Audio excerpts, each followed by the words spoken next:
the Future City competition. Yeah! The Future City competition brings out the best of us, and the Future City competitors come away with something that will stay with them for life in terms of their appreciation for collaboration, for teamwork, for engineering, and for our cities and our environment. It really helps students to make the bridge between taking math and science in school and what that means about what kind of career they can have.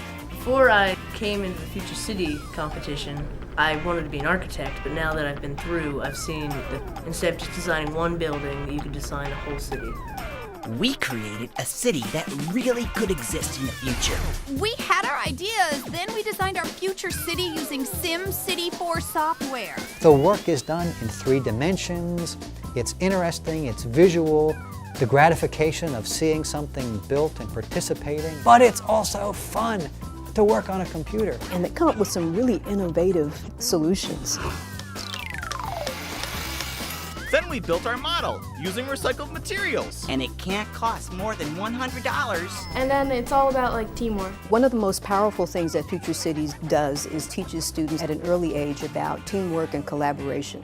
Well, it was a lot of drawing and architecture and design. It's all about building and constructing. Whenever I walk by a really neat-looking building or a museum, I think, wow, that would be really cool to design something like that. What's so important about the Future City competition, which is the only national competition for middle school age, which has behind it the whole of the engineering community in the U.S., is it just works so very well. It's a proven formula. They'll forever have an appreciation for the work of engineers. It's very much a microcosm of life.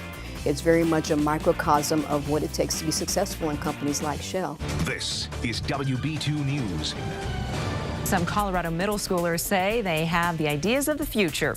Students built tabletop models of futuristic cities as part of a Future City competition. It's pretty cool that I get to learn about different fields that I could go into as an adult. First we start by planning out an outline of the actual city, and then we do the essay and then the abstract. Because we're on a mountaintop, we have a glass piece where light comes through and reflects everywhere so it can light up the huge dome that we're living in. It again points to the strong need for diversity.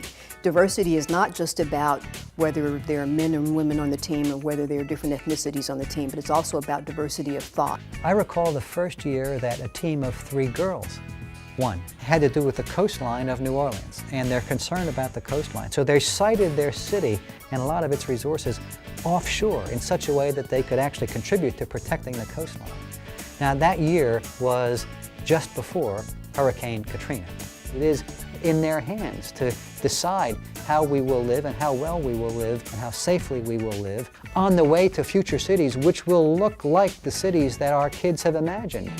We were first in our region, and we're heading to Washington, D.C. for the finals. Yeah! I like to say it's my favorite day of the year to spend at the Future City competition finals. I was so impressed when I looked out across that sea of students and looked at the work that they had done. Guess what?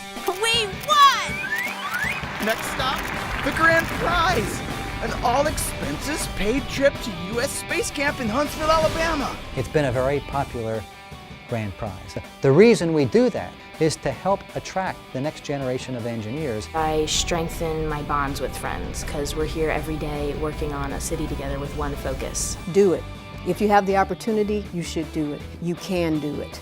We're taking advantage of a resource which turns out to be unbounded, which is our brain power and our energy and our motivation, and especially the National Engineers Week Future City competition. It's reinvigorating for all of us to recognize and appreciate that.